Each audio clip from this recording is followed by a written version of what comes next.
तो स्टूडेंट्स, मैं हूं आपका एजुकेटर कमलाक्ष झा। 3 दिसंबर 2020 का करंट अफेयर्स का ये लेक्चर आप लोग देख रहे हैं। आज के लेक्चर में ये कुछ टॉपिक्स हैं जो अपन कवर करने वाले हैं पेपर 2 और पेपर 3 के। एंड अगर आप पहली बार इस लेक्चर को देख रहे हैं और अगर आप सिविल सर्विसेज एग्जामिनेशन की तैयारी कर रहे हैं तो आपके लिए मैंडेटरी है इस पूरे लेक्चर को एंड तक देखना एंड तुरंत चैनल को सब्सक्राइब करना। और जो भी मैं ये वाले करंट अफेयर्स के लेक्चर्स आपको रेगुलरली प्रोवाइड कराता हूं उनको आपको रेगुलरली देखना है और जो भी इंस्ट्रक्शंस मैं आपको प्रोवाइड करा रहा हूं लेक्चर्स के दौरान उनको आपको रिलीजियसली फॉलो करना है। अगर आप ऐसा करेंगे तो आपको 100% गारंटीड सिलेक्शन मिलेगा। और इस 100% गारंटीड सिलेक्शन की जो बात है वो मैं ऐसे ही नहीं कर रहा हूं, इसके नीचे आपको डिस्क्रिप्शन पर प्रूफ्स भी मिल जाएंगे कि मैंने जो भी अपने स्टूडेंट को पिछले 1 साल में पढ़ाया था उन्हीं से रिलेटेड यानी कि उन्हीं टॉपिक से रिलेटेड सिविल सर्विसेज यूपीएससी के अंदर क्वेश्चंस पूछे गए हैं। नीचे डिस्क्रिप्शन पर पूरा बकायदा आप प्रूफ देख सकते हैं। और अगर स्टेट सिविल सर्विसेज की बात करें तो यूपीपीसीएस 2020 में भी क्वेश्चंस आए हैं, क्योंकि यहां पर अपन सिर्फ वही टॉपिक्स को कवर करते हैं जिनसे रिलेटेड आपसे सिविल सर्विसेज के अंदर क्वेश्चंस पूछे जा सकते हैं, राइट। और अगर आपको मंथली पीडीएफ पेड पैकेज को ज्वाइन करना है तो भी आप कर सकते हैं। इसकी fees minimum 100 rupees per month है। यहां पर इस पैकेज के अंदर आपको रेगुलरली लेक्चर्स की पीडीएफ प्रोवाइड की जाती है, आपको हैंडआउट्स नोट्स प्रोवाइड किए जाते हैं, आपको वीकली कंपाइलेशन पीडीएफ का प्रोवाइड किया जाता है आपके रिवीजन पर्पस के लिए, आपको मंथली मैगजीन प्रोवाइड की जाती है, प्लस कॉम्प्लीमेंट्री बेसिस पर मेरे द्वारा आपको मिनिमम 150 क्वेश्चंस प्रोवाइड किए जाते हैं जो कि सिविल सर्विसेज एग्जामिनेशन के पैटर्न के ऊपर बेस्ड होते हैं और ये प्रैक्टिस के लिए होते हैं आपकी, राइट। तो इतना सब कुछ सिर्फ मिनिमम 100 रुपीज पर मंथ की फीस में। और इसकी जो पूरी प्रोसेस है कि कैसे आपको इसको ज्वाइन करना है मंथली पीडीएफ पेड पैकेज को, तो डिस्क्रिप्शन पर पूरी प्रोसेस दी गई है। आप डिस्क्रिप्शन पर प्रोसेस को फॉलो कीजिए और आप ज्वाइन कर सकते हैं। और अगर आपको मुझसे कुछ पूछना है पेड पैकेज से रिलेटेड या कोई भी और दूसरी आपको कोई क्वेरी है तो आप सिंपली मुझे फेसबुक पर मेरे नाम को सर्च करके, कमलाक्ष झा मेरा नाम है, आप मुझे ऐड कर लीजिएगा और मुझे यहां पर मैसेज कर दीजिएगा। या फिर अगर आप फेसबुक पर नहीं है तो 9713282838 मेरा नंबर है। ध्यान रखिएगा, इस नंबर पर आपको कॉल नहीं करना है, कॉल अटेंड नहीं किए जाएंगे। आप मुझे एसएमएस के थ्रू या फिर टेलीग्राम पर मैसेज करके आप मुझे पूछ सकते हैं जो भी आपको पूछना है। मेरा रिप्लाई आपके पास विद इन 24 आवर्स आ जाएगा।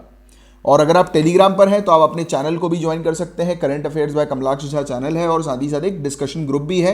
नीचे डिस्क्रिप्शन पर हालांकि दोनों ही चैनल और डिस्कशन ग्रुप की लिंक दे रखी है मैंने, आप नीचे डिस्क्रिप्शन से ज्वाइन कर लीजिएगा। एंड अगर आप 2021 सिविल सर्विसेज 2021 में अपीयर होने वाले हैं तो हाईली रिकमेंडेड कि आप एक एनसीईआरटी बैच अपना एक चल रहा है, एनसीईआरटी सेल्फ स्टडी कम टेस्ट सीरीज बैच है। 3 महीने का ये बैच है। इसमें आपको मिनिमम 800 क्वेश्चंस मैं आपको प्रोवाइड कराऊंगा सिविल सर्विसेज एग्जामिनेशन के पैटर्न के ऊपर बेस्ड। तो अगर अभी तक आपने उस बैच को ज्वाइन नहीं किया तो तुरंत कर लो। नीचे डिस्क्रिप्शन पर पूरी डिटेल दी हुई है उस बैच के बारे में भी, यानी कि एक वीडियो की लिंक आपको मिल जाएगी डिस्क्रिप्शन पे, उस वीडियो को देख लो। एनसीईआरटी सेल्फ स्टडी कम टेस्ट सीरीज बैच के बारे में आपको पूरा आइडिया लग जाएगा। तो चलिए फिर आपका समय ना वेस्ट करते हुए फटाफट लेक्चर को शुरू कर लेते हैं। तो देखिए, पेपर 1 से रिलेटेड आज कोई टॉपिक नहीं आया है, डायरेक्टली पेपर 2 के टॉपिक से स्टार्ट कर रहे हैं। Financial action task force, guys ये टॉपिक बहुत ही ज्यादा इंपॉर्टेंट टॉपिक है, लगातार न्यूज में आप लोग को देखने को मिलता है। और अभी ये टॉपिक न्यूज में इसीलिए है क्योंकि एनुअल ज्वाइंट एक्सपर्ट्स मीटिंग इसकी अभी रिसेंटली कंडक्ट हुई है, जिसको अटेंड किया गया था काफी सारी गवर्नमेंट एजेंसीज के द्वारा ऑल ओवर द वर्ल्ड की और इंटरनेशनल बॉडीज के द्वारा, जैसे कि United Nations, international monetary fund, world bank और इंटरपोल, राइट। तो इसीलिए ये टॉपिक जो है वो इसकी एनुअल ज्वाइंट एक्सपर्ट्स मीटिंग से रिलेटेड न्यूज में देखने को मिला था। बट मेन जो चीज है वो है एफएटीएफ के बारे में आप लोग को समझना जानना। इस टॉपिक को मैंने आप लोग को पढ़ाया था 9 अक्टूबर 2020 को।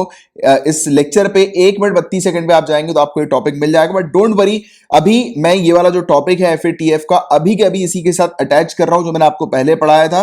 तो जिन भी स्टूडेंट्स ने एफएटीएफ के टॉपिक को नहीं पढ़ा है अभी देख लीजिए, अभी मतलब 2 सेकंड में ये टॉपिक जो है वो आपका शुरू हो रहा है। ये टॉपिक आप देखिए पहले। तो फाइनेंशियल एक्शन टास्क फोर्स बहुत ही इजी तरीके से अपन समझेंगे। तो देखिए गाइस, थ्योरी में जाने से पहले मैं आप लोग को इजी तरीके से एफएटीएफ क्या काम करती है वो आपको पहले मैं समझाता हूं, जिससे कि आपके कंसेप्ट्स एफएटीएफ से रिलेटेड क्रिस्टल क्लियर हो जाएं, राइट। तो देखो, ये मान के चलो ये एक प्रकार का ऑफिस है जिसका काम क्या होता है, पूरे दुनिया भर में जितने भी ट्रांजैक्शन हो रहे होते हैं उस पर ये निगरानी रखती है। पैसों के जो ट्रांजैक्शन होते हैं ना, ये देखती है कि एक कंट्री से पैसा दूसरी कंट्री में जा रहा है तो क्या वो पैसे का इस्तेमाल टेररिस्ट फाइनेंसिंग में तो नहीं किया जा रहा या किसी इलीगल एक्टिविटी में तो नहीं किया जा रहा, ये चीज ऑब्जर्व करती है।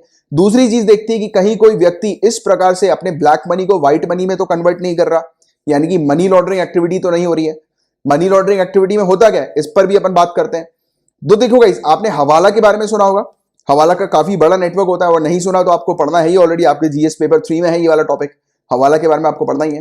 तो मैं भी आपको बताता हूं, हवाला एक ऐसा नेटवर्क होता है जिसके माध्यम से एक कंट्री से दूसरी कंट्री में पैसा जो है वो भिजवाया जाता है, और ये पैसा जो होता है वो ब्लैक मनी होता है।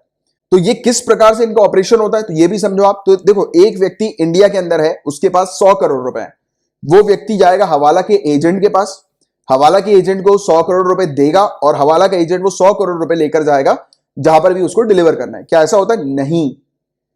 एक व्यक्ति उसको पैसे, यानी कि जो व्यक्ति है जिसने हवाला के एजेंट के पास कांटेक्ट किया, तो वो जो 100 करोड़ रुपए उसको हवाला के एजेंट को देगा ना, तो हवाला का एजेंट सिर्फ उससे ये बोलेगा कि आपको पैसे कहां पहुंचाने हैं, तो वो बोलेगा मुझे पैसे अमेरिका में पहुंचाने हैं। अमेरिका में कहां पर पहुंचाने हैं, तो वो पूरा एड्रेस देगा। ये बंदा फोन करेगा अमेरिका में, उसी समय उसका एजेंट जाएगा अमेरिका में उस बंदे के पास जिस तक पैसे पहुंचाने थे, या जिस जगह पर पैसे पहुंचाने थे वहां पर उसका एजेंट जाएगा अमेरिका में, और यहां से 100 करोड़ रुपए लिए, वहां पे 100 करोड़ रुपए ट्रांसफर कर दिए। रियल टाइम पे होता है, फिजिकली कहीं पे भी इनका इस नेटवर्क के अंदर पैसों का इन्वॉल्वमेंट नहीं होता है, यानी कि पैसों का ट्रांजेक्शन फिजिकली नहीं होता, सिर्फ बातों पे पैसा चलता है। यहां पर पैसे दिए, वहां पर सामने वाले बंदे के पास पैसे पहुंच गए। ये पैसा उठाकर एक कंट्री से दूसरी कंट्री नहीं ले जाते।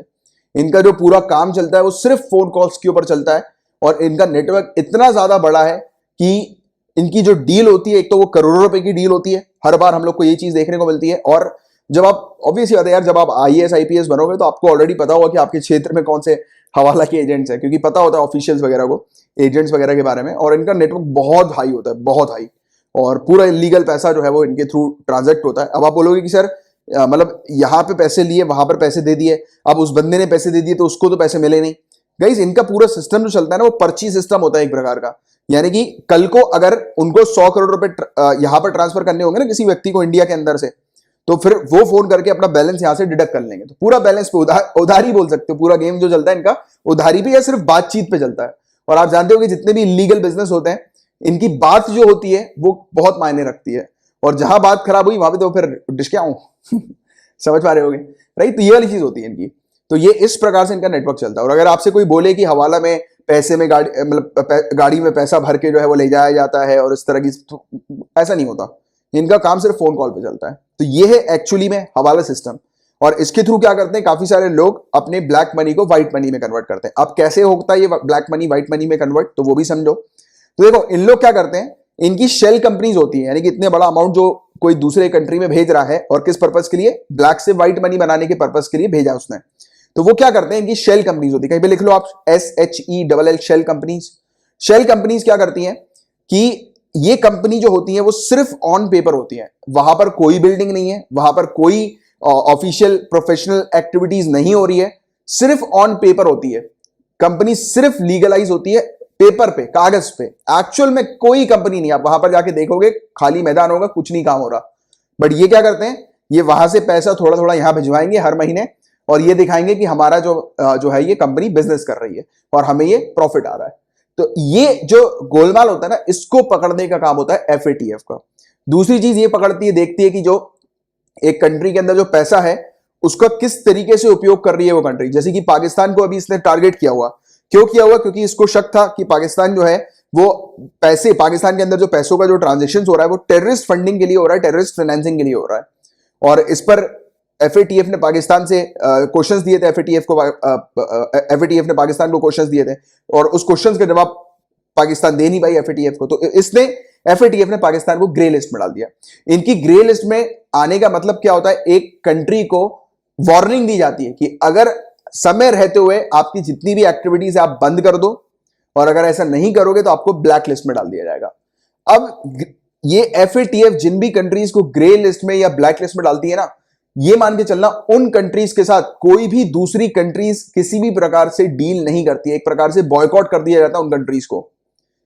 अब ये क्यों किया जाता है, उसके पीछे भी लॉजिकल आंसर आप समझना। और ऐसी कंट्री के अंदर कोई भी MNC मल्टीनेशनल कंपनी यहां पर अपना पैसा इन्वेस्ट नहीं करती है। जैसे कि हमारे यहां पर देखिए, इंडिया के अंदर काफी सारी MNCs हम लोग को देखने को मिलती हैं, बट अगर कोई भी कंट्री FATF की लिस्ट में अगर आ जाती है ना, चाहे वो ग्रे लिस्ट हो या ब्लैक लिस्ट की, तो फिर बात ही अलग है। ब्लैक लिस्ट तो टोटल बॉयकॉट होता है, ग्रे लिस्ट तो एक वार्निंग की तरह दी जाती है, राइट, कि आप जो है वो समय रहते समझ जाओ। तो जैसी कोई कंट्री ग्रे लिस्ट में आई ना, तो वैसे ही वहां पर MNCs ऑपरेट करना बंद कर देंगी, वहां पर जाएगी नहीं कोई MNC, कोई ना कोई कंट्री लोन देगी, ना कोई कंट्री बायलैटरल रिलेशन करेगी, या फिर जो वर्ल्ड बैंक जो होती है या IMF हम लोग को देखने को मिलती है, तो वो भी ऐसी कंट्रीज को लोन्स नहीं देती है जिन कंट्रीज का नाम जो है वो इसकी लिस्ट में आ जाता है FATF की। तो आप समझ ही पा रहे होंगे कि जब वर्ल्ड बैंक IMF लोन नहीं दे रही है, तो FATF कितनी इंपॉर्टेंट ऑर्गेनाइजेशन है, कितनी इंपॉर्टेंट बॉडी है कि नहीं। अब ऐसा क्यों होता है, अब इसके पीछे का आप लॉजिक समझना। जैसे कि मैंने भी आपको बोला ना, कोई MNC वहां पर इन्वेस्ट नहीं करेगी, क्यों नहीं करेगी, तो लोकल अपन बात करते हैं इस पर, लोकल एग्जांपल से समझते हैं चीजों को। जैसे ये आप एक कंपनी के साथ काम कर रहे हो, ठीक है, यानी कि आपकी एक अलग कंपनी है, आपकी एक दूसरी कंपनी के साथ आपके कुछ ट्रांजैक्शन चल रहा है, कोई भी बिजनेस चल रहा है, बट अगर आपको पता लगता है कि वो जिस कंपनी के साथ आप बिजनेस कर रहे हो वो कंपनी जो है वो किसी इलीगल बिजनेस में इन्वॉल्व है, तो ऑटोमेटिकली आप जो है वो अपना रास्ता काट लोगे उस कंपनी से। क्यों काट लोगे, क्योंकि बिकॉज यू डोंट वांट कि अथॉरिटीज आपके पास आए और आपसे पूछताछ करें। द प्रॉब्लम, अब आप बोलोगे सर हम तो गलत नहीं, हमसे पूछताछ करेंगे तो भी क्या होगा। गाइस, टाइम मैटर करता है बड़ी कंपनीज के लिए। अगर बड़ी कंपनीज का एक एक मिनट जो होता है ना, वो 1-1 करोड़ रुपए का तक का हो जाता है। 1 करोड़ रुपए भी बहुत कम बोल रहा हूं ऐसे तो मैं, तो उनके लिए टाइम बहुत इंपॉर्टेंट रोल प्ले करता है। अब उनकी कंपनी के पास अगर FATF निगरानी रखेगी, FATF की अथॉरिटीज अगर बार बार आके पूछताछ करेंगी, डेटा मांगेंगी, राइट, तो ऑब्वियस ही बात है कि उनका टाइम जो है वो बर्बाद होगा। कोई नहीं, जैसे कि हम ही लोग को देख लो, अगर पूछताछ करने के लिए पुलिस वगैरह अगर घर पे आती है या अपने ऑफिस पे आती है, तो उस समय ऑब्वियस ही बात है, हम तो गलत नहीं है, हम जो भी इंक्वायरी है वो कर रहे हैं, उसका हम लोग रिप्लाई करेंगे, बट द प्रॉब्लम इज कि उस समय हमारा बिजनेस हैम्पर हो रहा होता है ना। तो that is why such companies think कि यार अगर ऐसी कंट्री के साथ अगर हम लोग डील करेंगे तो कहीं ना कहीं जो है वो हम लोग घेरे में आ जाएंगे और हमें फिर जवाब देना पड़ेगा, और कोई भी कंट्री ऐसा चाहती नहीं। और दूसरी बात, एक रेपुटेशन भी होती है, काफी सारे जब बड़े बड़े बिजनेस जो लोग करते हैं उनकी रेपुटेशन भी होती है। अब वो ऐसी कंट्री के साथ थोड़ी ना अपनी डीलिंग करेंगे जिस कंट्री के ऊपर ऑलरेडी आरोप लगे हुए कि यार ये टेररिस्ट फाइनेंसिंग करती है, टेररिस्ट फंडिंग करती है ना। तो इसीलिए यहां पर बॉयकॉट करना शुरू कर दिया जाता है ऐसी कंट्री को। इंटरनेशनल लेवल पर भी, इंटरनेशनल फोरम पर भी उसको इन्वाइट नहीं किया जाता है, उसको टोटली बॉयकॉट कर दिया जाता है। इकोनॉमिक सैंक्शन लगा दिए जाते हैं कि उसको टोटली जो है उसके साथ कोई भी कंट्री डील ना करे, उसको कोई भी लोन ना दे, राइट। क्योंकि ऑब्वियस बात है कि अगर कोई एक ऐसी इस तरीके की एक्टिविटी कर रही है जो कि वर्ल्ड के इंटरेस्ट के लिए खतरा है, क्योंकि ऑब्वियस बात है पूरे वर्ल्ड का एक हम लोग को इशू देखने को मिलता है ना, टेररिज्म, और कोई कंट्री अगर टेररिज्म को फाइनेंसिंग ऑफर कर रही है तो दिस इज रॉन्ग। तो ये एक एथिकल प्रैक्टिस भी एक प्रकार की होती है सभी कंट्रीज की, कि वो ऐसी कंट्री को बॉयकॉट करें जिन कंट्रीज का नाम जो है वो FATF की इस लिस्ट में आ जाता है। तो ग्रे लिस्ट का मतलब सिंपल सॉलिड तरीके से ये समझना, ग्रे लिस्ट में अगर कोई कंट्री आ रही है तो इसका मतलब यह है कि FATF ने उस कंट्री को वार्निंग दी है, और उस कंट्री को ग्रे लिस्ट में तभी रखा जाता है जब वो कंट्री FATF के क्वेश्चंस का प्रॉपर जवाब ना दे पाए। इससे पूछा था पाकिस्तान से कि बताओ कि ये ट्रांजैक्शंस कहां पे हुए, तो उसका वो प्रॉपर रिप्लाई नहीं कर पाई, राइट। तो इसी को लेकर उसको ग्रे लिस्ट में डाल दिया, और FATF ने बोला कि आपको ये फलाना कुछ चीजें करनी पड़ेंगी, और अगर आप ये करके आ जाते हो तो फिर हम लोग को साबित हो जाएगा कि हाँ आप टेररिस्ट फाइनेंसिंग नहीं कर रहे हो। बट ऐसा नहीं हुआ, उसको वार्निंग पहले भी दी गई थी, बट मुझे ऐसा लगता है कि अभी भी इसको कुछ समय के लिए और ग्रे लिस्ट में रखा जाएगा। अच्छा, यहां पर पता है इस टॉपिक में आपको ग्रे और ब्लैक लिस्ट दो ही दिखाई दे रही हैं, बट इसके अलावा एक लिस्ट और भी होती है FATF की, लिख लो कई बार, डार्क ग्रे लिस्ट, क्योंकि इस टॉपिक में जो है वो मैंने गो थ्रू किया था तो उसमें मेंशन नहीं था, बट आप कहीं पे लिख लो, क्योंकि एक डार्क ग्रे लिस्ट भी इसकी होती है। डार्क ग्रे लिस्ट को आप ये समझो कि ये सेकंड वार्निंग देती है उस कंट्री को कि अभी भी टाइम है, सुधर जाओ, नहीं तो ब्लैक लिस्ट में डाल दिया जाएगा। और एक बार ब्लैक लिस्ट में चली गई कंट्री तो फिर वो तो पूरी तरह से बॉयकॉट। जैसे कि north Korea is in black list at present, Iran black list में है, राइट। तो जिसके बारे में आपको एक आइडिया होना चाहिए। तो ये था पूरा वर्ल्ड टॉपिक FATF के बारे में, इससे बाहर का और कुछ नहीं आप लोग के लिए जानने की आवश्यकता है। आप देखो फटाफट अपन थ्योरी देख लेते हैं इसकी। तो FATF एक इंटर गवर्नमेंटल बॉडी है जो कि 1989 को स्टैब्लिश हुई थी।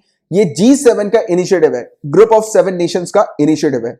G7 के बारे में जिन स्टूडेंट्स ने नहीं पढ़ा, मैंने ऑलरेडी आपको पढ़ाया हुआ है, 4 अक्टूबर 2020 को ये अपन ने पढ़ा था। इसके पार्ट 1 में आप चले आना, आप YouTube का सर्च कॉलम है ना, उसमें आप लिखिएगा 4 अक्टूबर 2020 पार्ट 1, उसके आगे लिख देना मेरा नाम कमलाक्ष। जो भी लिस्ट में पहला वीडियो आएगा वो यही वाला आएगा, और इस वीडियो के 20 मिनट 54 सेकंड पे आप जाओगे तो आपको ये टॉपिक मिल जाएगा। तो ये टॉपिक एक बार आप देख लेना, और इसमें मैंने और भी काफी सारी चीजें बताई हुई है, बट G7 के बारे में भी एक्सप्लेन किया हुआ था, आप देख लीजिएगा G7 को अच्छे से। और जिन स्टूडेंट्स के पास इसकी PDF आती है, आपको सिंपली ये 20 मिनट 54 सेकंड जहां पर लिखा हुआ ना, वहां पर क्लिक कर लेना, तो आपके सामने वीडियो पॉपअप हो जाएगा। अच्छा, और ये क्या करती है, ये पॉलिसी मेकिंग बॉडी है, एक प्रकार की पॉलिसीज बनाती है, काम करती है। कि जितने भी नेसेसरी पॉलिटिकल मुद्दे वगैरह जो हम लोग को देखने को मिलते हैं उसको रिजॉल्व करने का इसका काम होता है, राइट। नेशनल लेजिस्लेटिव और रेगुलेटरी रिफॉर्म से रिलेटेड अलग अलग एरियाज में इसका जो सेक्रेटेरिएट है वो organisation of economic cooperation development जो पेरिस के अंदर है, तो उसी के हम लोग को हेडक्वार्टर में ही देखने को मिलता है, राइट। और इसके अलावा इसके रोल्स और फंक्शंस की बात करें तो इनिशियली ये जो एस्टैब्लिश हुई थी ये मनी लॉन्ड्रिंग को रोकने के पर्पस के लिए एस्टैब्लिश की गई थी। फिर अक्टूबर 2001 में इसको और काम दिए, जैसे कि टेररिस्ट फाइनेंसिंग को रोकना, राइट। फिर अप्रैल 2012 में इसको क्या काम दिया कि जो भी फाइनेंसिंग होती है न्यूक्लियर बॉम्ब्स वगैरह के लिए, वेपन्स ऑफ मास डिस्ट्रक्शन के लिए, राइट, यानी कि कोई भी एक कंट्री दूसरी कंट्री को या फिर कुछ ऑर्गेनाइजेशन को ये अगर पैसे दे रही है न्यूक्लियर बॉम्ब के पर्पस के लिए, तो फिर जो है वो इन सब चीजों को रोका जाता है। तो इस पर ये निगरानी रखती है, इनको रोकने का काम करती है ऐसे ट्रांजैक्शन को। इसका मेन फोकस ये होता है कि इंटरनेशनल फाइनेंशियल जो सिस्टम है वो फेयर रहे, और मतलब यानी कि इसमें किसी प्रकार की इलीगल एक्टिविटीज ना हो और फेयर तरीके से ये इंटरनेशनल फाइनेंशियल सिस्टम देखने को मिले। और FATF के अंदर टोटल 37 मेंबर्स होते हैं, 2 रीजनल ऑर्गेनाइजेशंस इसके हम लोग को देखने को मिलते हैं, और यहां पर पूरे दुनिया भर के यानी कि पूरी ग्लोब के काफी सारे जो मेजर फाइनेंशियल सेंटर्स हैं वो भी इसमें इंक्लूडेड हम लोग को देखने को मिलते हैं, जो कि रिप्रेजेंट करते हैं। और इसमें ऑब्जर्वर मेंबर भी होते हैं, एसोसिएट मेंबर्स भी हम लोग को देखने को मिलते हैं, राइट। इसका काम क्या होता है, स्टैंडर्ड सेट करना और प्रमोट करना कि जिससे कि लीगल, रेगुलेटरी और ऑपरेशनल मेजर्स को इंप्लीमेंट किया जा सके मनी लॉन्ड्रिंग को रोकने के लिए, टेररिस्ट फाइनेंसिंग को रोकने के लिए, और भी दूसरे जो खतरे हम लोग को इंटरनेशनल फाइनेंशियल सिस्टम में देखने को मिलते हैं उनको रोकने के लिए। तो वही पूरी चीज मैंने अभी आपको एक्सप्लेन करी थी। इसकी 2 लिस्ट होती है, ब्लैक लिस्ट और ग्रे लिस्ट। ब्लैक लिस्ट के अंदर ऐसी कंट्री आती है जिनको नॉन कोऑपरेटिव कंट्रीज या नॉन कोऑपरेटिव टेरिटरीज के नाम से जाना जाता है। इनको ब्लैक लिस्ट में रखा जाता है, यानी कि ये कंट्री जो है वो वार्निंग के बावजूद भी नहीं मान रही थी, ये इनकी टेररिस्ट फाइनेंसिंग कंटिन्यूड थी, ये मनी लॉन्ड्रिंग कर रही थी। तो ऐसी जो कंट्रीज होती हैं तो उनके ऊपर उनको ब्लैक लिस्ट में डाल दिया जाता है। फिर ब्लैक लिस्ट में डालना यानी कि बॉयकॉट, राइट, जो मैंने भी आपको एक्सप्लेन किया था। और ये समय समय पर अपनी लिस्ट जो है वो रिवाइज करती है। कुछ कंट्रीज अगर वो सुधर रही हैं तो उनको ब्लैक लिस्ट से ग्रे लिस्ट में डाला जाता है थोड़े समय के लिए ऑब्जर्व करने के लिए, फिर उनको ग्रे लिस्ट से भी हटा दिया जाता है। कुछ को ये हटाती है, कुछ को ये डालती है। तो ये समय समय पर रिवाइज करती रहती है अपनी लिस्ट को देखते हुए, राइट। और ग्रे लिस्ट की अगर हम लोग बात करें तो ये बेसिकली ऐसी कंट्रीज होती है जिन्होंने अभी अभी इस प्रकार के ऑपरेशंस करना शुरू किए हैं। ऐसी कंट्रीज के अंदर वही मैं आपको बता रहा हूं ना, शेल कंपनीज होती है, तो ऐसी कंट्री के अंदर अगर ज्यादा शेल कंपनीज हैं तो उनको जो है वो फिर मतलब निगरानी रखी जाती है और उनको वार्निंग दी जाती है फिर। और ऐसी कंट्री जो टेररिस्ट फाइनेंसिंग कर रही हैं तो उनको बेसिकली एक बार के लिए वार्निंग दी जाती है, कहा जाता है कि आप जो है वो ये सब एक्टिविटीज बंद कर दो, और इनके कुछ नॉर्म्स, रूल्स, रेगुलेशंस ये प्रोवाइड कराती है FATF, उसको फॉलो करना होता है। और अगर एक कंट्री ने ऐसा कर लिया तो फिर उसको ग्रे लिस्ट से हटा दिया जाता है। बट अगर नहीं किया तो उसको डार्क ग्रे लिस्ट में रखा जाता है। लिख लो कहीं पे डार्क ग्रे लिस्ट, क्योंकि यहां पर नहीं था, तो डार्क ग्रे लिस्ट में रखना यानी कि सेकंड वार्निंग देना। और फिर भी अगर नहीं मानी वो कंट्री तो जाओ, फिर आप कुछ नहीं कर सकते ब्लैक लिस्ट में। ब्लैक लिस्ट में यानी कि फिर टोटली बॉयकॉट। तो बॉयकॉट यानी कि इकोनॉमिक सैंक्शन लगा दिए जाता है IMF, world bank, Asian development bank से, और भी काफी सारे जो इंटरनेशनल फाइनेंशियल ऑर्गेनाइजेशंस हम लोग को देखने को मिलते हैं, तो उनसे फिर सैंक्शन लगा दिए जाते हैं। और फिर उनको लोन्स वगैरह नहीं मिलता, राइट, जो मैं अभी आपको बता रहा था। इंटरनेशनल ट्रेड रिड्यूस हो जाता है, वो MNC वाला जो मैंने आपको एग्जांपल दिया था। और इसके अलावा इंटरनेशनली जो फोरम्स वगैरह जो होते हैं उससे ऐसी कंट्रीज को बॉयकॉट कर दिया जाता है, राइट। इवन जो ग्रे लिस्ट में जो कंट्रीज आती है ना, तो उनके साथ भी ये होना शुरू हो जाता है। ब्लैक लिस्ट में तो टोटली बॉयकॉट, ग्रे लिस्ट के अंदर तो थोड़े थोड़े। अब देखो, अगर कोई भी कंट्री, कोई नहीं चाहेगी कि उसका ट्रेड बंद हो जाए, क्योंकि अल्टीमेटली हम लोग क्या देखते हैं कि जब किसी कंट्री का ट्रेड होता है दूसरी कंट्री के साथ तब वो बढ़ती है, राइट, यानी कि तब वो ग्रोथ करती है, क्योंकि अल्टीमेटली ट्रेड से ही तो पैसा आता है ना कंट्री के अंदर। तो और कोई नहीं कंट्री चाहती कि उसका ट्रेड, उसका धंधा पानी बंद हो जाए, क्योंकि धंधा पानी बंद हो गया तो वो कंट्री खत्म फिर, है ना। तो ये था पूरा ओवरऑल टॉपिक। सिर्फ इतनी अंडरस्टैंडिंग आपको रखनी है, और होपफुली मैं शायद आपको समझाने में मतलब ठीक ठाक तरीके से समझा दिया होगा मैंने ये वाला टॉपिक आपको, क्योंकि ये टॉपिक बहुत ज्यादा इंपॉर्टेंट है। इसलिए मैं चाह रहा था कि आपको वेरियस एग्जांपल्स हो जिससे कि हर एक कंसेप्ट आपके माइंड में फीड हो जाए। सो गाइज, अब इस आर्टिकल के बारे में जो अपन डिस्कस करेंगे ये काफी ज्यादा इंटरेस्टिंग और इंपॉर्टेंट आर्टिकल है। यहां पर बात हो रही है नोटा के बारे में, नन ऑफ द अबव के बारे में यहां पर अपन डिस्कस करेंगे। और एक पिटीशन अभी रिसेंटली हम लोग को देखने को मिली है ऑनरेबल सुप्रीम कोर्ट के पास, जहां पर कहा जा रहा है कि जिस भी क्षेत्र में अगर वोटर्स भारी मात्रा में नोटा को वोट करते हैं, मैक्सिमम वोट्स अगर जिस भी क्षेत्र में नोटा पर आते हैं, तब वहां पर दोबारा से न्यू फ्रेश इलेक्शन जो है वो कंडक्ट किया जाना चाहिए, राइट। तो ये वाली चीज हम लोग को देखने को मिली है न्यूज में। बट अभी इस आर्टिकल को शुरू करने से पहले मैं आप लोग को एक बेसिक आइडिया देना चाहूंगा नोटा के बारे में। हालांकि आई नो कि आप में से सभी लोग जानते होंगे नोटा के बारे में, बट फिर भी एक शॉर्ट में मैं आपको बताता हूं। तो गाइस देखिए, जब भी इलेक्शन कंडक्ट होता है तो अपन क्या करते हैं, वहां पर पोलिंग बूथ में जाते हैं वोट देने, राइट। और जब वोट देने जाते हैं तो हमें दिखती है सामने EVM machine, electronic voting machine दिखती है। इस इलेक्ट्रॉनिक वोटिंग मशीन में एक वोटर जिस भी पर्टिकुलर कैंडिडेट को पसंद करते हैं, फेवर करते हैं, चाहते हैं कि वो कैंडिडेट जो है वो जीते, तो उस कैंडिडेट को वोट देने के लिए क्या करना होता है, इस ईवीएम मशीन में उस कैंडिडेट के नाम के सामने वाला बटन दबाना होता है वोट देने के लिए। बट आप देखेंगे कि इसी पर्टिकुलर ईवीएम के आखिरी में लिखा होता है NOTA, none of the above.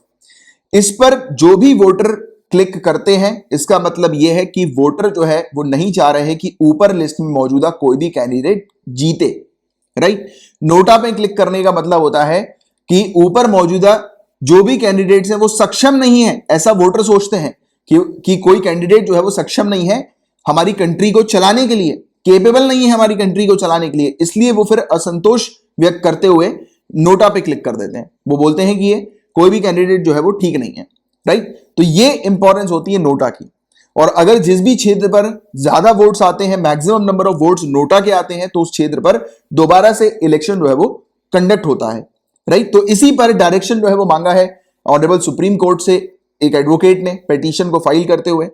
और एडवोकेट के जो व्यूज हैं वो इस प्रकार के हैं कि एक अगर वोटर नोटा पे वोट डालकर अगर कैंडिडेट्स को रिजेक्ट कर रहे हैं, तो दोबारा से जब फ्रेश इलेक्शन होता है तो उस समय पॉलिटिकल पार्टी को फिर से सेम कैंडिडेट्स को नहीं खड़ा करना चाहिए, क्योंकि ऑलरेडी जब नोटा पर वोट डालकर जो इलेक्टर्स हैं यानी कि जो वोटर्स हैं उन्होंने अपना असंतोष जता दिया है, स्पष्ट रूप से व्यक्त कर दिया है, बता दिया है कि वो कैंडिडेट्स को पसंद नहीं कर रहे हैं, तो अगर पॉलिटिकल पार्टी फिर से ही सेम कैंडिडेट को खड़ा कर देगी तो ऑब्वियस ही बात है कि फिर से ही जो वोटर्स हैं नोटा पर ही क्लिक करेंगे। तो जब ऑलरेडी वोटर्स ने पॉलिटिकल पार्टी के जो कैंडिडेट जो खड़े थे उनको रिजेक्ट कर दिया, तो दोबारा से पॉलिटिकल पार्टी को सेम कैंडिडेट नहीं खड़ा करना है, राइट। तो ये बेसिकली व्यूज हैं। और राइट टू रिजेक्ट और राइट टू इलेक्ट जो है, तो ये पावर हम लोग को देखने को मिलती है, लोगों के पास होती है, सिटीजन्स के पास होती है इंडिया के, राइट। और जिस समय राइट टू रिजेक्ट यानी कि नोटा पर क्लिक करके जो भी पर्टिकुलर इंडिविजुअल एक यानी कि ऊपर पूरी लिस्ट के जो कैंडिडेट्स हैं उनको रिजेक्ट कर रहे हैं, तो उसका मतलब यह है कि वो अपना डिस्कंटेंट दिखा रहे हैं यानी कि असंतोष व्यक्त कर रहे हैं। और ये वाली जो शक्ति है वो उनके पास, वोटर्स के पास नोटा के तहत प्रोवाइड की जाती है। और राइट टू रिजेक्ट जो है ये चेक करता है करप्शन को, क्रिमिनलाइजेशन को, कास्टिज्म को, कम्युनलिज्म को, राइट। और पार्टीज को मजबूर किया जाता है कि पार्टी फिर एक ऑनेस्ट कैंडिडेट को और पेट्रियोटिक कैंडिडेट को जो है वो खड़ा करे, उनको टिकट दे। क्योंकि अगर वोटर्स बार बार नोटा पर ही क्लिक करेंगे तो ऑब्वियस ही बात है कि पार्टी के ऊपर प्रेशर बनेगा कि पार्टी जो है वो एक अच्छे कैंडिडेट को खड़ा करे जिस पर लोग विश्वास कर सकें। तो देखिए, इतनी बेहतरीन पावर जो है वो लोगों के हाथ में हमारी कंट्री के अंदर हमें देखने को मिलती है। और नोटा जो है वो बहुत पावरफुल बटन है, राइट। अगर मैक्सिमम वोट्स अगर नोटा के पास आते हैं तो पार्टी के ऊपर प्रेशर क्रिएट होने लगता है कि पार्टी ने जिस कैंडिडेट को खड़ा किया वो कैंडिडेट सही नहीं है। तो आप देखिए, हम हमेशा जो फोकस करते हैं और हमेशा हम यही बोलते हैं ना कि अरे यार पॉलिटिकल पार्टी के अंदर तो क्रिमिनलाइजेशन बढ़ता जा रहा है, पॉलिटिकल पार्टी के अंदर तो जो भी पर्टिकुलर नेता है वो मतलब सिर्फ करप्शन के लिए ही खड़ा हुआ है। तो हमेशा से हमारी कंट्री क्या बोलती है कि इस कंट्री के अंदर जो सुप्रीम पावर है वो किसके पास है? बताइए जरा नीचे कमेंट बॉक्स पर लिखकर कि इस कंट्री में सबसे ज्यादा पावर किसके पास है? इस कंट्री के सिटीजन्स के पास। और ये जो पावर है वो यही है अपने रिप्रेजेंटेटिव को चूज करने की। और अगर सामने जो लिस्ट में अगर कोई कैंडिडेट है अगर ठीक नहीं है तो नोटा पर क्लिक करके रिजेक्ट किया जा सकता है वोटर्स के द्वारा। तो देखिए नोटा कितनी पावरफुल है। तो अब ये मेंस में भी उपयोग कीजिएगा जो मैं अभी आपको बता रहा हूं कि अगर हम लोग ने नोटा लेकर आए हैं तो नोटा का जो मकसद है वो एक बहुत ब्रॉड लेवल का है, राइट। नोटा की जैसे कि अभी अपन देखते रहते हैं ना कि अक्सर कि पॉलिटिकल पार्टीज में क्रिमिनलाइजेशन बढ़ता जा रहा है, इसको कैसे कंट्रोल करना है। आपके आंसर में लिखिएगा कि अगर लोग बाग अवेयर होंगे तो ऑटोमेटिकली ये चीज कंट्रोल की जा सकेगी। अगर लोगों ने नोटा पर क्लिक करना शुरू कर दिया तो ऑटोमेटिकली पॉलिटिकल पार्टी के अंदर ऑनेस्ट लोग हम लोग को नजर आएंगे। पॉलिटिकल पार्टी ऑनेस्ट लोगों को टिकट देगी, राइट, जिस पर लोग बिलीव कर सकें, विश्वास कर सकें। तो कितना बेहतरीन आपका आंसर बनेगा, इस पर गौर फरमाइएगा, सोचिएगा एक बार आराम से बैठ के आज, राइट। और एक अच्छा आंसर बनाने की कोशिश कीजिएगा। और आपका आज का यही मेंस का एक क्वेश्चन है, राइट, कि आपको नोटा की इंपॉर्टेंस के बारे में लिखना है और उसमें आप अपने आंसर में यह भी मेंशन कीजिएगा कि किस प्रकार से क्रिमिनलाइजेशन को रोका जाए पॉलिटिकल पार्टी के अंदर से। बढ़ते हुए क्रिमिनलाइजेशन को। राइट टू रिजेक्ट की थोड़ी बात कर लेते हैं। राइट टू रिजेक्ट पहली बार प्रपोज किया गया था 1999 में लॉ कमीशन के द्वारा। ऐसा ही इलेक्शन कमीशन ने 2001 में पहली बार राइट टू रिजेक्ट को जेम्स लिंगडॉन, उस समय ये चीफ इलेक्शन कमिश्नर के तौर पर हम लोग को देखने को मिले थे, और फिर बाद में जाकर 2004 में एस कृष्णमूर्ति, ये भी सीईसी हम लोग को देखने को मिले थे, जिन्होंने इलेक्टोरल रिफॉर्म में इस चीज का प्रपोजल रखा था, राइट टू रिजेक्ट का। राइट। इसके अलावा background paper on electoral reform जब सामने आया था, जिसको प्रिपेयर किया था 2010 में मिनिस्ट्री ऑफ लॉ के द्वारा, और फिर प्रपोजल रखा गया कि अगर एक सर्टेन परसेंटेज वोट जो है वो नेगेटिव में जाते हैं तो इलेक्शन का जो रिजल्ट है उसको नलीफाई किया जाए और नया इलेक्शन जो है वो कंडक्ट किया जाए। राइट। तो ये सब चीजें ऑलरेडी, नोटा से रिलेटेड चीजें ऑलरेडी पहले भी हम लोग को देखने को मिलती थी। और नोटा इलेक्शंस में यूज कब से किया जाने लगा, तो ऑप्शन जो नोटा का आया लोकसभा और असेंबली इलेक्शन के लिए, तो ये 2013 में ऑनरेबल सुप्रीम कोर्ट ने प्रिस्क्राइब किया था, और फिर ये बाद में हम लोग को 2014 में राज्यसभा इलेक्शन के लिए भी नजर आया, देखने को मिला। और उसके बाद फिर इंडिया 2014 से 14वीं कंट्री बन गई जहां पर नेगेटिव वोटिंग का भी एक ऑप्शन जो है वो हम लोगों ने रखा। और नोटा के तहत जो है वो किस प्रकार से वोट दिए जाते हैं, तो ईवीएम जो होता है उसमें नोटा का एक ऑप्शन होता है, जैसे कि मैंने आपको स्टार्टिंग में ही एक्सप्लेन कर दिया। और नोटा का ऑप्शन सबसे एंड में होता है कैंडिडेट लिस्ट के।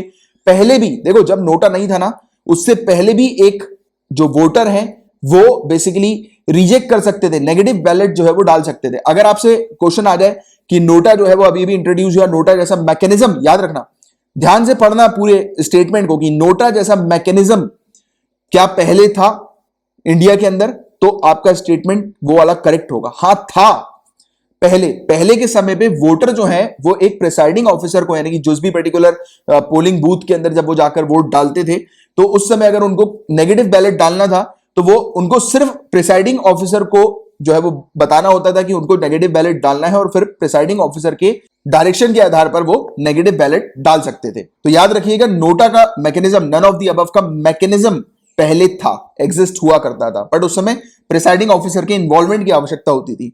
बट इस पर्टिकुलर नोटा के बटन आने से, यानी कि ईवीएम में नोटा का ऑप्शन आने से, प्रिसाइडिंग ऑफिसर की नेसेसिटी जो है, यानी कि उनसे कंसल्ट करने की जो नेसेसिटी है वो खत्म हो गई। और नोटा का क्या महत्व है, तो इसके बारे में ऑलरेडी मैंने इसके सिग्निफिकेंस के बारे में स्टार्टिंग में ही आपको एक्सप्लेन कर दिया थोड़ी देर पहले ही, कि लोग जो है वो, उनके पास अपॉर्चुनिटी होती है कि अपने डिसअप्रूवल को वो एक्सप्रेस कर सकते हैं, बता सकते हैं कि वो कैंडिडेट को, किसी भी कैंडिडेट को पसंद नहीं कर रहे, सभी कैंडिडेट जो है वो इतने सक्षम नहीं है कि वो हमारी कंट्री को चला सकें। राइट। साथ ही साथ हम लोग को देखने को मिलता है कि कास्टिंग जो है वो बढ़ जाती है वोट्स वगैरह की। राइट। जैसे कि पहले के समय पे जब ये सब ऑप्शंस नहीं थे, बट ऑप्शन थे, बट प्रिसाइडिंग ऑफिसर से कंसल्ट करना होता था, बट फिर भी जैसे कि डायरेक्टली नोटा नहीं था ईवीएम में, तो उससे पहले हम लोग को देखने को मिलता था कि लोग बाग जो है वो जाते नहीं थे वोट देने, उनको लगता था कि यार कैंडिडेट बेकार है, क्यों जाए। बट नोटा के आने से वो जाकर अपना वोट डाल सकते हैं। राइट। तो इसमें जो बोगस वोट होते हैं उनके काउंटिंग के चांसेस भी काफी कम हो जाते हैं, डिक्रीज हो जाते हैं। और ऑनरेबल सुप्रीम कोर्ट ने भी इवन इस चीज का ऑब्जर्वेशन किया था कि नेगेटिव वोटिंग जो है वो एक मेजर चेंज जो है वो ला सकती है हमारी कंट्री के अंदर। राइट। पॉलिटिकल पार्टी को फोर्स कर सकती है कि पॉलिटिकल पार्टी क्लीन कैंडिडेट्स को जो है वो सामने रखें, यानी कि उनको टिकट दें, ऑनेस्ट कैंडिडेट्स को। तो ये चीज भी ऑनरेबल सुप्रीम कोर्ट का कहना था। तो ये भी एक बढ़िया चीज है पॉलिटिकल पार्टी से क्रिमिनलाइजेशन को हटाने की। राइट। तो ये चीज थोड़ी सी आप याद रखिएगा इसके बारे में। तो काफी अच्छा आर्टिकल था। अब गाइस इस न्यूज की बात करें तो बताया जा रहा है कि ब्रिक्स मीडिया फोरम की 5वीं समिट अभी रिसेंटली कंडक्ट हुई थी। एक बहुत ही सिंपल सा क्वेश्चन आप लोगों के सामने, मुझे पता है कि आप में से सभी लोग इसका आंसर दे देंगे। ब्रिक्स का फुल फॉर्म बताइए। ब्रिक्स नेशंस में कौन सी कंट्रीज आती हैं, नीचे कमेंट बॉक्स पर लिखकर बताइए। तो ये जो 5 कंट्री है, इन्होंने मिलकर फैसला लिया कि ये फेक न्यूज से लड़ेंगी। राइट। यानी कि फेक न्यूज को खत्म करने का काम करेंगी ये 5 कंट्रीज मिलके। और ये ब्रिक्स मीडिया फोरम है, तो आपको नाम से ही इसके समझ में आ जाना चाहिए कि इस फोरम के अंदर जो मीडिया, जो यानी कि न्यूज एजेंसी, उसके रिप्रेजेंटेटिव यहां पर मौजूद होते हैं। इस पर्टिकुलर फोरम के अंदर चर्चाएं होती हैं कि किस प्रकार से ये 5 कंट्रीज के अंदर जो मीडिया है वो मिलकर काम कर सकें। कॉपरेशन, मीडिया कॉपरेशन को प्रमोट करती है ये BRICS media forum. Main aim ये है कि एक एफिशिएंट कोऑर्डिनेशन मैकेनिज्म जो है वो एस्टैब्लिश करें, क्रिएट करें ब्रिक्स मीडिया एजेंसीज के बीच में, यानी कि इस नेशन के, यानी कि 5 कंट्रीज की मीडिया एजेंसी के बीच में।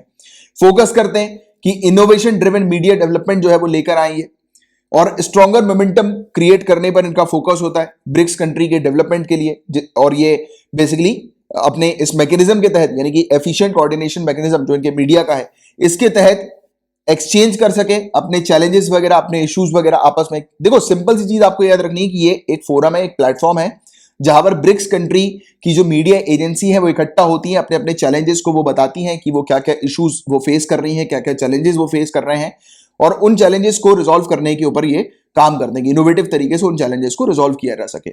और इस प्रकार का जो ब्रिक्स मीडिया फोरम जो है, ये इसका आइडिया चाइना की जिनहुआ न्यूज एजेंसी ने रखा था 2015 में, और टारगेट यही था कि ये 5 कंट्रीज के अंदर जो मीडिया एजेंसीज वगैरह जो हैं उनका कॉपरेशन हो सके, वो मिलकर जो है वो चर्चा कर सकें, बातचीत कर सकें, ग्रोथ कर सकें, राइट। तो इसके लिए ये मीडिया फोरम जो है वो लाया गया, और इसकी अभी रिसेंटली 5वीं मीटिंग थी। 5वीं मीटिंग में 2 बड़ी चीजों के बारे में डिस्कशन हुआ। एक तो फेक न्यूज को खत्म करना है, फर्स्ट पॉइंट, क्योंकि फेक न्यूज की प्रॉब्लम जो है वो लगातार बढ़ती हुई जा रही है, right. Not even in these 5 countries, BRICS country में नहीं, बल्कि all over the world fake news की प्रॉब्लम बढ़ती जा रही है। और दूसरी जो बड़ा इशू जो डिस्कस हुआ यहां पर, वो ये था कि ऑल ओवर द वर्ल्ड जो न्यूज मीडिया जो है, स्पेशली डेली न्यूज़पेपर, तो और दूसरे भी न्यूज़पेपर या मीडिया के फॉर्म्स जो हम लोग को देखने को मिलते हैं, तो पेंडेमिक के समय पर उनका बड़ा भारी नुकसान हुआ है, लॉस हुआ है। आप जानते हैं ऑलरेडी कि न्यूज़पेपर का रेवेन्यू लॉस जो है वो बहुत ज्यादा हुआ था, क्योंकि न्यूज़पेपर की जो रेवेन्यू वगैरह होती है वो किसके ऊपर आधारित होती है, कैसे पैसे कमाते हैं ये न्यूज़पेपर वगैरह, एड्स वगैरह के थ्रू। आप न्यूज़पेपर में जो एड्स देखते हो ना, तो वो उससे उनकी कमाई होती है न्यूज़पेपर की। बट कोरोना वायरस पेंडेमिक के समय पे सब कुछ बंद था, पूरी इंडस्ट्री वगैरह बंद थी, तब उस समय क्या हुआ, इनके पास बिजनेस नहीं आ पा रहा था, एड्स वगैरह नहीं आ पा रहे थे, जिसके चलते ये कमा नहीं पा रहे थे, राइट। तो ये एक चीज के बारे में डिस्कशन हुआ, और मेनली जो मेन डिस्कशन था वो था फेक न्यूज का, राइट। क्योंकि फेक न्यूज की प्रॉब्लम जो है वो ऑल ओवर द वर्ल्ड फैलती जा रही है, बढ़ती जा रही है। फेसबुक, सोशल मीडिया हो गया, ट्विटर वगैरह हो गया, व्हाट्सएप वगैरह हो गया, इंस्टाग्राम हो गया, तो इससे फैल रही है बहुत ज्यादा।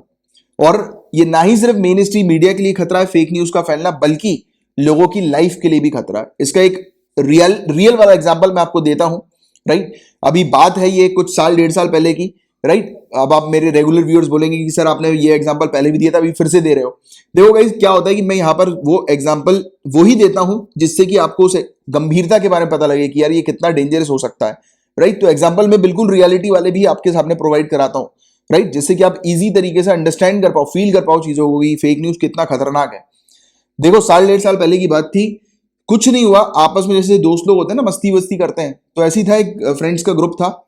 उन्होंने क्या किया, एक अपने दोस्त की फोटो के नीचे लिख दिया कि इससे बच के रहें, ये जो व्यक्ति है बच्चा चुराने वाला व्यक्ति है, और जहां पर भी ये दिखाई दे तुरंत पुलिस को सूचना करें। ये स्टेटमेंट उसकी फोटो के नीचे लिख दिया और आपस में फैला रहे थे, यानी आपस में शेयर कर रहे थे। और ये इतना शेयर हो गया कि ये बहुत ज्यादा मतलब लोगों तक पहुंच गया, वायरल हो गया, राइट।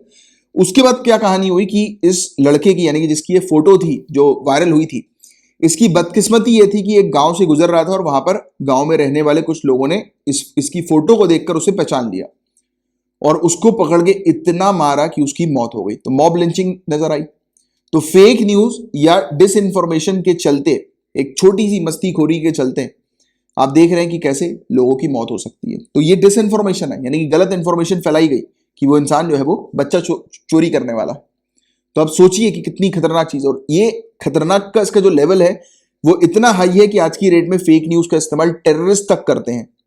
टेररिस्ट हो गए, एनिमी कंट्रीज हो गई, राइट। ये लोगों का माइंड वॉश करने के लिए किया जाता है, लोगों के बीच में इवन हेटेडनेस क्रिएट करने के लिए किया जाता है कि लोगों के बीच में नफरत जो है वो बढ़े, दूसरी समुदाय के अगेंस्ट या कम्युनिटी के अगेंस्ट या जो भी सरकार के अगेंस्ट। तो इस ऐसी भी चीज जो है वो की जाती है। तो फेक न्यूज जो है वो बहुत खतरनाक है और बढ़ती हुई ही लगातार हम लोग को नजर आ रही है। और ब्रिक्स मीडिया फोरम जो है वो एक रियल डिफरेंस क्रिएट कर सकता है इस प्रकार की disinformation, harmful disinformation से लड़ने के लिए, राइट। तो इसमें ये क्या कर सकते हैं, तो ये फोकस करते हैं कि आपस में वर्कशॉप वगैरह क्रिएट करेंगे, राइट, एक्सचेंज करेंगे इंफॉर्मेशन वगैरह, आपस में एक दूसरे के साथ एक्सचेंज करेंगे प्रैक्टिसेस की, कैसे फेक न्यूज को जो है वो कम किया जा सकता है। क्योंकि मैंने भी आपको थोड़ी देर पहले बताया था कि ये मीडिया फोरम जो है इसका काम यही है कि ये मिलकर जो है वो कार्य करते हैं, काम करते हैं, जिसके चलते ये मीडिया जो है, यानी कि मीडिया एजेंसीज वगैरह जो है उसके ग्रोथ और डेवलपमेंट पर काम कर सकें और उनके चैलेंजेस जो हैं उनको ये रिजॉल्व कर सके। तो इस पर इनका बेसिकली मेनली काम हम लोग को नजर आता है इस ब्रिक्स मीडिया फोरम का। राइट। इसमें बताया जा रहा है कि ये इंटरैक्शन विद टेक्नोलॉजी कंपनीज की मदद लेते हुए, यानी कि जो टेक्नोलॉजी वाली जो कंपनीज है जैसे ये सोशल मीडिया कंपनीज वगैरह, राइट, तो इनकी मदद लेकर फेक न्यूज को जो है वो खत्म कर सकें। जैसे कि सोशल मीडिया पे फेक न्यूज फैल रही है तो उसको रोका जाए, राइट, मिलकर आर्टिफिशियल इंटेलिजेंस का उपयोग किया जा सके, राइट, क्योंकि आज की डेट में टेक्नोलॉजी बढ़ती आ रही है तो टेक्नोलॉजी की मदद से ही इस प्रकार की फेक न्यूज को स्टॉप किया जाए। वेल ट्रेन्ड टीम जो है जर्नलिस्ट की वो लाई जा सके जिसके चलते इन्वेस्टिगेट कर सके कि फेक न्यूज कहां कहां पर फैल रही है और उसको फिर रोका जा सके। एक नया type specialised fact checking organisation का लाना चाहिए, राइट। तो ये इन सब चीजों के तहत, यानी कि सिंपल सी बेसिक सी चीजें जिसके बारे में पहले भी अपन बात कर चुके हैं कि फेक न्यूज को कैसे रोका जा सकता है, तो वही सब, यानी कि आपस में ब्रिक्स कंट्रीज जो है वो मिलकर, इनकी जो मीडिया एजेंसीज हैं ये मिलकर इस प्रकार के एक्शन लेकर, जो मैंने भी आपको थोड़ी देर पहले बताया, तो ये एक्शन लेकर रोकने पर ये फोकस करते हैं फेक न्यूज को फैलने से, राइट। तो ये था पूरा टॉपिक जिसका एक बस आपको बेसिक आइडिया जानकारी होनी चाहिए। सो गाइस, बात करेंगे ब्रेन फिंगर प्रिंटिंग के बारे में। तो देखिए, नार्कोटिक्स टेस्ट के बारे में आप ऑलरेडी जानते हैं कि आरोपी जो है वो नार्कोटिक्स टेस्ट से होकर गुजरते हैं और नार्कोटिक्स टेस्ट के थ्रू पता लगता है कि आरोपी सच बोल रहे हैं या झूठ बोल रहे हैं। तो इसी प्रकार से क्राइम को बेहतर तरीके से इन्वेस्टिगेट करने के लिए एक और प्रोसेस होती है जिसको ब्रेन फिंगर प्रिंटिंग कहते हैं। जैसे कि आप इस यहां पर फोटो में देख रहे हैं कि यहां पर इलेक्ट्रोड जो है वो ब्रेन पर लगा दिए गए हैं, यानी कि एक ऐसी टोपी पहनाई जाती है, एक ऐसी कैप पहनाई जाती है जिसमें जो इलेक्ट्रोड्स वगैरह लगे होते हैं जो कि ब्रेन से कनेक्टेड होते हैं और ब्रेन की जो भी एक्टिविटी वगैरह होती है वो रिकॉर्ड करते हैं। फिर एक ब्रेन वेव्स डेवलप होती है, जैसे कि आपने वाली मशीन देखी हुई जिसमें हार्ट बीट ऊपर नीचे आती है ना, तो वैसे ही ब्रेन की जो वेव्स होती हैं वो भी इसी प्रकार से उस मशीन के अंदर डेवलप होती हैं, क्रिएट होती हैं, जनरेट होती हैं जब जब इंसान जो है वो कुछ चीज सोचने लगते हैं। क्योंकि क्या होता है कि आरोपी को जो है वो कुछ क्राइम से रिलेटेड दृश्य वगैरह दिखाए जाते हैं, ऑडियो क्लिपिंग वगैरह सुनाई जाती है, फिर जांच की जाती है कि उसके माइंड जो है वो किस प्रकार की एक्टिविटी कर रहा है, यानी कि क्या चेंजेस उसके माइंड में आ रहा है, राइट। तो इसको देखने के बाद जो ऑफिशियल्स वगैरह जो है वो फिर अपने फाइनल निर्णय पे आते हैं कि सामने वाला व्यक्ति जो है वो क्रिमिनल है कि नहीं है। तो ये बेसिकली एक क्रिमिनल को आइडेंटिफाई करने की एक प्रोसेस है, जैसे कि नार्कोटिक्स टेस्ट में होती है, तो उसको अपन ब्रेन फिंगर प्रिंटिंग कहते हैं। तो ये सिंपल सी चीज बस थोड़ी सी ध्यान में रखिएगा। और अभी हथरस रेप केस जो हम लोग को देखने को मिला था, तो उसमें आरोपी जो है वो इस टेस्ट से गुजरेंगे, ब्रेन फिंगर प्रिंटिंग टेस्ट से।